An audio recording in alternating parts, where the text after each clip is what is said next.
नमस्कार। आकाशवाणी से दोपहर समाचार के साथ मैं लवलीन निगम।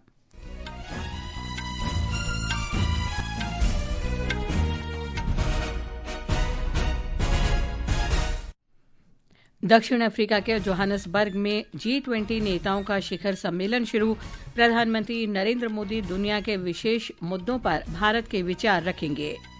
राष्ट्रपति द्रौपदी मुर्मू ने देश के विकास के लिए लोगों से कौशल और शक्ति का इस्तेमाल करने की अपील की।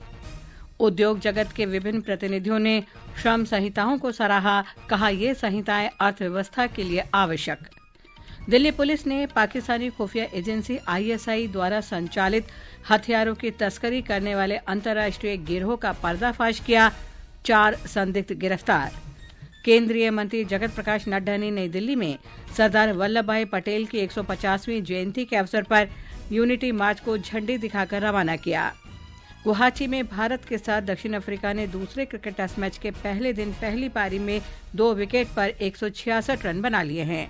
और लक्ष्य सेन ऑस्ट्रेलियन ओपन बैडमिंटन के सिंगल्स फाइनल में पहुंचे। प्रधानमंत्री नरेंद्र मोदी आज से दक्षिण अफ्रीका के जोहानसबर्ग में शुरू हो रहे G20 नेताओं के शिखर सम्मेलन में भाग लेंगे। सम्मेलन का विषय है एकजुटता, समानता और स्थिरता। प्रधानमंत्री सम्मेलन स्थल पर पहुंच गए हैं।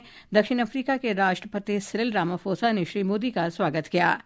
हमारे संवाददाता ने बताया है कि सम्मेलन का उद्घाटन सत्र समावेशी और सतत आर्थिक विकास पर केंद्रित होगा। दक्षिण अफ्रीका ने इस वर्ष G20 की अपनी अध्यक्षता में कई प्राथमिकताओं पर ध्यान केंद्रित किया है। इनमें आपदा प्रतिरोधक क्षमता को मजबूत करना, कम आय वाले देशों के लिए ऋण स्थिरता सुनिश्चित करना, न्याय संगत ऊर्जा परिवर्तन के लिए वित्त जुटाना तथा समावेशी और सतत विकास को बढ़ावा देने के लिए महत्वपूर्ण खनिजों का दोहन शामिल है। G20 अंतर्राष्ट्रीय आर्थिक सहयोग का एक प्रमुख मंच है जो वैश्विक आर्थिक स्थिरता को आकार देने में महत्वपूर्ण भूमिका निभाता है। 2023 में भारत की अध्यक्षता में अफ्रीकी संघ को एक स्थायी सदस्य के रूप में शामिल किया गया था। प्रधानमंत्री नरेंद्र मोदी के समावेशी, महत्वाकांक्षी और निर्णायक दृष्टिकोण से प्रेरित भारत की G20 अध्यक्षता को वैश्विक चुनौतियों से निपटने के लिए एक आदर्श के रूप में देखा गया। G20 की अपनी अध्यक्षता में भारत ने वसुधैव कुटुंबकम, एक पृथ्वी, एक परिवार, एक भविष्य के प्राचीन दर्शन को केंद्र में रखकर अपनी सर्वोत्तम पद्धतियों, मूल्यों और सांस्कृतिक विरासत को विश्व के समक्ष प्रस्तुत किया था। जोहानसबर्ग से असुनियो की रिपोर्ट के साथ समाचार कक्ष से विशाल शर्मा।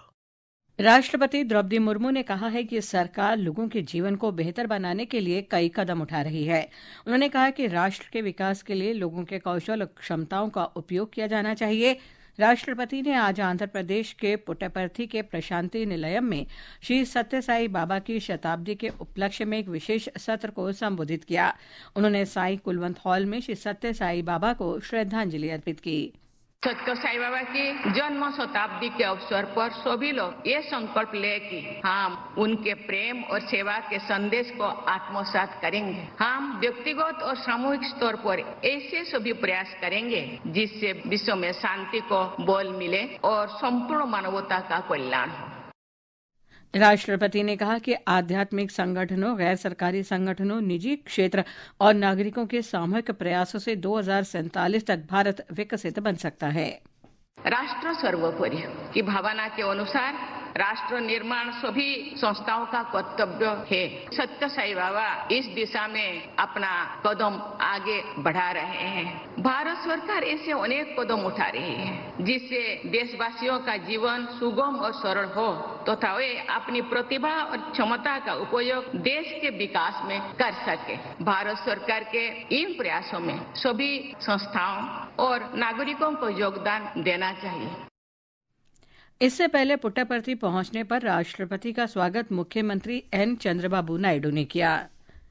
भारतीय मजदूर संघ ने 4 नई श्रम संहिताओं को लागू करने का स्वागत किया है। मजदूर संघ के राष्ट्रीय सचिव गिरीश आर्या ने कहा कि ये आजादी के बाद से श्रमिकों के पक्ष में किया गया सबसे बड़ा सुधार है। उन्होंने कहा कि इससे श्रमिक सशक्त होंगे और अनुपालन आसान होगा। भारतीय मजदूर संघ हृदय से उनका स्वागत करता है और माननीय प्रधानमंत्री का धन्यवाद करता है। अब जो लेबर लॉज थे, पुराने थे, आज काम की दुनिया बदल रही है, तो यदि उन कानूनों पर ही हम रहते हैं तो आज जो गिग वर्कर है, प्लेटफॉर्म वर्कर है, ऐप वर्कर है, उसको कौन एड्रेस करेगा, कहां से उसके लिए प्रावधान आएंगे? इन कोर्ट्स में उनका सबका समाधान है। भारतीय ट्रेड यूनियनों के राष्ट्रीय मोर्चा के अध्यक्ष डॉक्टर दीपक जायसवाल ने कहा कि लगभग 50 करोड़ लोग असंगठित क्षेत्र में कार्यरत हैं और नई श्रम संहिताओं के लागू होने से अब उनका न्यूनतम वेतन पूरी तरह सुनिश्चित हो जाएगा। उन्होंने कहा कि महिलाओं के लिए समान कार्य के लिए समान वेतन का भी प्रावधान है। व्यक्तिगत स्वास्थ्य सुरक्षा से जुड़े पुराने कानूनों को कई आधुनिक प्रावधानों के साथ अपडेट किया गया है। जो हमारी मांगे 100 साल में भी नहीं हो पाई और विश्व स्तर के जो मापदंड होने थे, वो उसके लिए ये नींव का पत्थर का काम करेगा। मैं और कंसेंट के 14 श्रमिक संगठनों की ओर से मैं NFI2 का राष्ट्रीय अध्यक्ष माननीय नरेंद्र मोदी जी और मनसुख मंडाविया को, श्रमिकों को और उनके परिवार की ओर से बहुत बहुत साधुवाद देता हूं कि उन्होंने ये ऐतिहासिक कदम उठाया है जिससे आधी से अधिक जनता लाभान्वित होगी। नई श्रम संहिताओं का स्वागत करते हुए नेस्कॉम ने कहा कि वो उद्योग जगत को इस बदलाव को आत्मविश्वास के साथ अपनाने में मदद करने के लिए सभी हितधारकों के साथ मिलकर काम करेगा। श्रम कानून 4 जो लागू किए हैं वो सरकार ने बड़े अच्छे किए हैं, वो लेबर के हित के लिए हैं। ऑल इंडिया CPWD MRM कर्मचारी संगठन जोनल सचिव राजकुमार सिंह चंडीगढ़, मैं इसके लिए सहमत हूँ। और जो ग्रेजुटी है और वर्करों को मिलेगी, अपॉइंटमेंट लेटर ठेकेदार इशू करेगा और इसमें स्वास्थ्य सेवाओं के लिए बहुत अच्छा किया गया है। ये समाचार हमारी वेबसाइट www.newsonair.gov.in और हमारे न्यूज़ ऑन AIR ऐप पर भी उपलब्ध हैं। दिल्ली पुलिस ने पाकिस्तानी खुफिया एजेंसी ISI से जुड़े अंतर्राष्ट्रीय हथियार तस्करों के एक गिरोह का भंडाफोड़ किया है। इस सिलसिले में 4 संदिग्धों को गिरफ्तार किया गया है।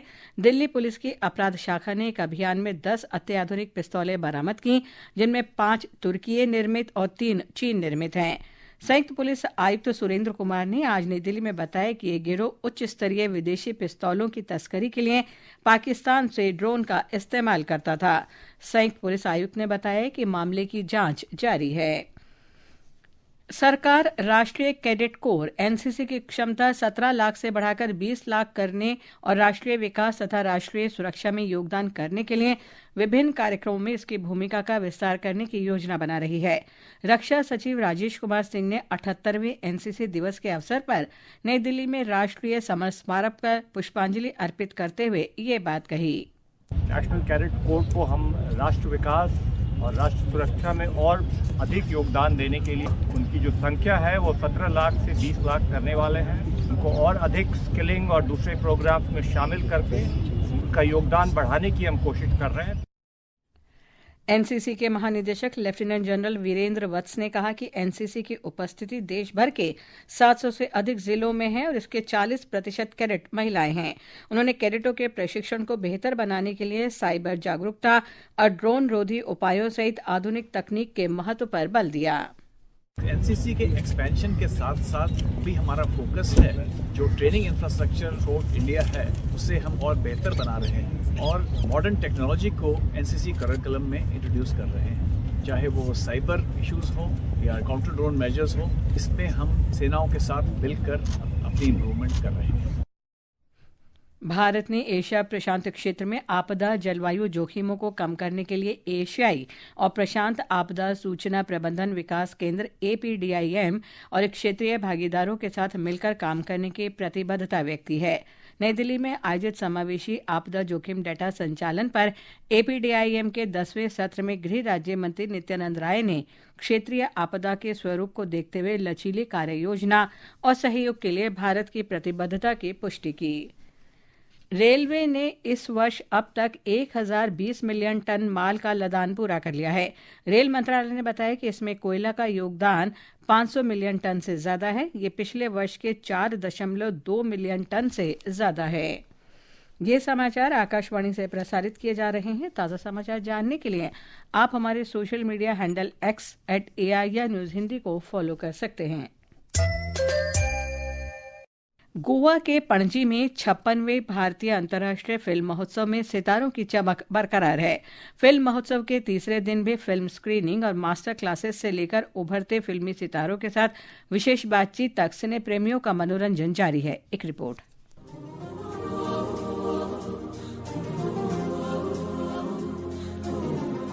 एक विशेष मास्टर क्लास में प्रसिद्ध फिल्मकार विधु विनोद चोपड़ा ने जीवन, सिनेमा और कहानी की कला के बारे में बातचीत की। श्री चोपड़ा ने 1942 अ लव स्टोरी के 8K रेस्टोरेशन से लेकर अपनी पहली राष्ट्रीय पुरस्कार के किस्से साझा किए, खासकर तब जब वह युवा थे और आर्थिक दुर्दशा से गुजर रहे थे। प्रसिद्ध कलाकार अनुपम खेर इफ्फी में अपनी फिल्म तन्वी द ग्रेट के जरिए अभिनेता की कुर्सी के बजाय निर्देशक की कुर्सी में दिखे। मीडिया से बातचीत में उन्होंने कहा कि यह फिल्म कभी हार ना मानो के मंत्र से प्रेरित है, जिसने उनकी जिंदगी को एक अहम आकार दिया है। मैं अपनी नीस को, जिसका नाम तन्वी है, मैं बहुत सालों से जानता हूँ। मैंने ऐसी खुश मिजाज लड़की देखी नहीं है और उससे पहले मैंने 1 साल दिलखुश स्पेशल स्कूल में पढ़ाया। मुझे पता था कि मैं एक्टिंग करवा लूंगा। वेनिस फिल्म महोत्सव में गोल्डन लायन विजेता फादर मदर सिस्टर ब्रदर तथा इटालियन फिल्म मस्कीटोज से लेकर तेलुगु क्लासिक मलीश्वरी जैसी पसंदीदा फिल्में भी दिखाई गई, जिन्होंने दर्शकों का ध्यान बांधे रखा। आज करीब पूरे दिन 50 प्रशंसित और अपेक्षित फिल्में दिखाई जा रही है। निखिल और सायरा के साथ आदर्श, आकाशवाणी समाचार, पणजी। फिल्म महोत्सव के अंतर्गत केंद्रीय संचार ब्यूरो देश भर के 16 राज्यों की लोक कला प्रस्तुतियां इफ्फी स्थल पर लेकर आया है। जम्मू कश्मीर सूचना जनसंपर्क निदेशालय भी फिल्म महोत्सव में हिस्सा ले रहा है।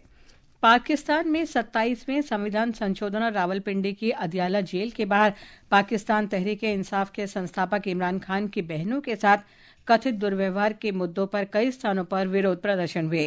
पाकिस्तान तहरीक-ए-इंसाफ और तहरीक-ए-तहफ़्फ़ुज़ आईन पाकिस्तान ने खैबर पख्तूनख्वा, पंजाब और कराची में प्रदर्शन किए। मीडिया खबरों के अनुसार कराची पुलिस ने प्रदर्शन स्थल पर पहुंचने से रोकने के लिए कई लोगों को हिरासत में लिया है। पाकिस्तान के फैसलाबाद फैक्ट्री में हुए धमाके में मरने वालों की संख्या 20 हो गई है। विस्फोट में 7 लोग घायल भी हुए हैं। ये धमाका शहाब टाउन के कबड्डी स्टेडियम के पास चिपकाने वाले पदार्थ बनाने की फैक्ट्री में हुआ है। रूस के राष्ट्रपति व्लादिमीर पुतिन ने चेतावनी दी है कि अगर यूक्रेन ने अमेरिका की शांति योजना को अस्वीकार किया तो रूस की सेनाएं और आगे बढ़ेंगी। उधर यूक्रेन के राष्ट्रपति वोलोदिमीर ज़ेलेंस्की ने भी चेतावनी दी है कि उनका देश अमेरिका की शांति योजना पर इसका समर्थन खोने का खतरा उठा रहा है। लक्ष्य सेन ऑस्ट्रेलिया ओपन बैडमिंटन के सिंगल्स के फाइनल में पहुंच गए हैं। आज सेमीफाइनल में लक्ष्य ने चीनी ताइपे के चाओ टिएन चेन को करीबी मुकाबले में 17-21, 24-22, 21-16 से पराजित किया। गुवाहाटी में भारत के साथ दूसरे अंतिम क्रिकेट टेस्ट मैच के पहले दिन दक्षिण अफ्रीका ने ताज़ा समाचार मिलने तक पहली पारी में 3 विकेट पर 169 रन बना लिए हैं। आज दक्षिण अफ्रीका ने टॉस जीतकर पहले बल्लेबाजी करने का फैसला किया। पहले टेस्ट मैच में दक्षिण अफ्रीका ने भारत को 30 रन से हराया था। इधर नई दिल्ली में आज केंद्रीय मंत्री और भाजपा अध्यक्ष जगत प्रकाश नड्डा ने सरदार वल्लभ भाई पटेल की 150वीं जयंती के अवसर पर सरदार एट 150 एकता यात्रा को झंडी दिखाकर रवाना किया। कार्यक्रम को संबोधित करते हुए श्री नड्डा ने कहा कि सरदार पटेल की विरासत को सम्मान देने के लिए देश भर में कई आयोजन किए गए हैं। जब हम सरदार पटेल की बात करते हैं तो हमें ध्यान में रखना चाहिए कि सही मायने में सरदार पटेल जी को श्रद्धांजलि तभी है जब हम एक भारत श्रेष्ठ भारत, विकसित भारत, आत्मनिर्भर भारत की ओर ले जाने में अपनी जवानी खपा दें। यही उनके लिए सच्ची श्रद्धांजलि। श्री नड्डा ने कहा कि देश के अलग अलग क्षेत्रों से 5 जुलूस सरदार पटेल के जन्म स्थान गुजरात के नडियाद में इकट्ठा होंगे। नडियाद से 10 दिन की पदयात्रा केवड़िया की ओर रवाना होगी। अंत में मुख्य समाचार एक बार फिर। दक्षिण अफ्रीका के जोहानसबर्ग में G20 शिखर सम्मेलन शुरू। प्रधानमंत्री नरेंद्र मोदी के विशेष मुद्दों पर भारत के विचार रखेंगे। राष्ट्रपति द्रौपदी मुर्मू ने देश के विकास के लिए लोगों से कौशल और शक्ति का अधिकतम उपयोग करने की अपील की। उद्योग जगत के विभिन्न प्रतिनिधियों ने श्रम संहिताओं को सराहा, कहा ये संहिताएं अर्थव्यवस्था के लिए आवश्यक। दिल्ली पुलिस ने पाकिस्तानी खुफिया एजेंसी ISI द्वारा संचालित हथियारों की तस्करी करने वाले अंतर्राष्ट्रीय गिरोह का पर्दाफाश किया। केंद्रीय मंत्री जगत प्रकाश नड्डा ने नई दिल्ली में सरदार वल्लभ भाई पटेल की 150वीं जयंती के अवसर पर यूनिटी मार्च को झंडी दिखाकर रवाना किया। गुवाहाटी में भारत के साथ दक्षिण अफ्रीका ने दूसरे क्रिकेट टेस्ट मैच के पहले दिन पहली पारी में 3 विकेट पर 174 रन बना लिए हैं। इसके साथ ही दोपहर समाचार का ये अंक समाप्त हुआ। नमस्कार।